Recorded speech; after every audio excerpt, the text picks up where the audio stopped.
So the real purpose was to see whether it was true that essentially no one could change. Now, it was not a study of how often people can make that change, but it was a study of whether there are some people who can make a change in more than just how they view themselves, but also in their fantasy and their arousal.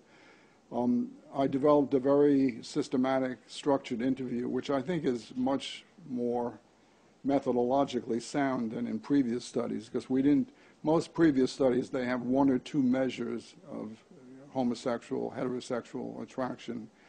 We had 9 different measures which we used. We used various scales, and it was, I think, methodologically quite superior. What we found was that there were significant changes, and we also sent questionnaires to many of the people were married, and we sent questionnaires on marital adjustment to their spouses, and they, by and large, reported quite good functioning. So the real issue, or one of the major issues, is can you believe these people? And the study has been criticized on the grounds that, well, these were people who had a particular viewpoint, and all they're doing is justifying their claims, and they've either lied or deceived themselves. So one of the major criticisms is, well, okay, these people have said something, but how do we know it's actually true? And there's no easy answer to that. When I listened to them, I had the kind of clinical feeling that these people were telling me the truth. But there may be some that were exaggerating. It's hard for me to believe that all of the people who reported change, and they all reported some change, some not very much, many disappointed that they had not changed more. So why do I think that it's believable? One is that they didn't report absolutely total change, which I think, if you're going to exaggerate, maybe you would exaggerate more. In addition, the marital adjustment that the spouses, mainly women, what they said about their marriage and what the individuals said about their marriage, we used a marital adjustment scale where we had norms, so we knew what a community sample generally reports. Now, you would think if these were people who wanted to, give a good story, that they would report better than normal or better than usual, better than average social functioning, and they didn't. They were just about the same. So I think that also makes me think.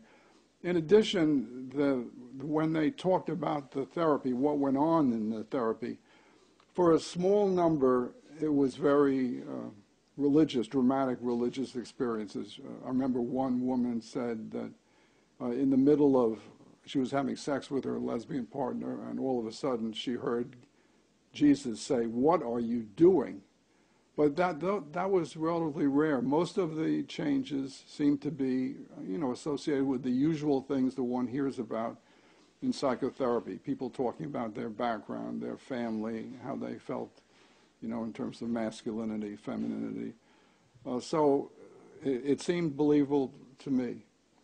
Now, the other issue is the study has been severely criticized on the grounds that it will give a false impression that change is easy and that it's common for people who go into this kind of therapy to make this change.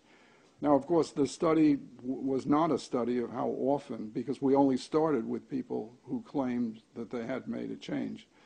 My own sense of this is that we had a great deal of difficulty getting those 200. It took us about 2 years.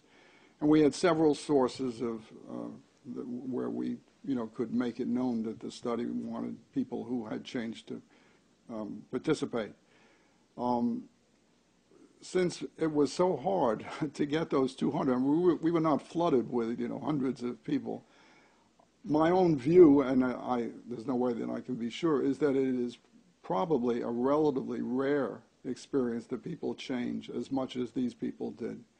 It's also important to realize that even some of the people that we did not accept because they had only changed in their behavior. There were some people who didn't, they said, well, I've become heterosexual because I know now that I am, God made me this way, but I still have homosexual feelings. Now, even those people who we did not admit into the study, many of them felt that by controlling their homosexual behavior, which made it possible for them to live a life more in tune with their own value, religious value system, was very valuable.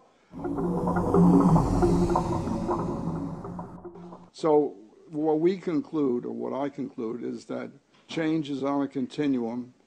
It probably is not nearly as common as some of the therapists who do this. There aren't that many, I think, these days. There probably were many more 20, 30 years ago. But I've asked two of the more well-known practitioners of this kind of therapy, how often are they successful? And they say, well, depends on how you define success. But if you define it in terms of really a change in behavior and in feelings, both of them said about 30%, something like that. Now, I suspect it's much lower, but I could be wrong. So whether it's 2%, 10%, 15%, but what I am sure is that it's not 0%. And that's essentially what the study was about, whether it's really 0%.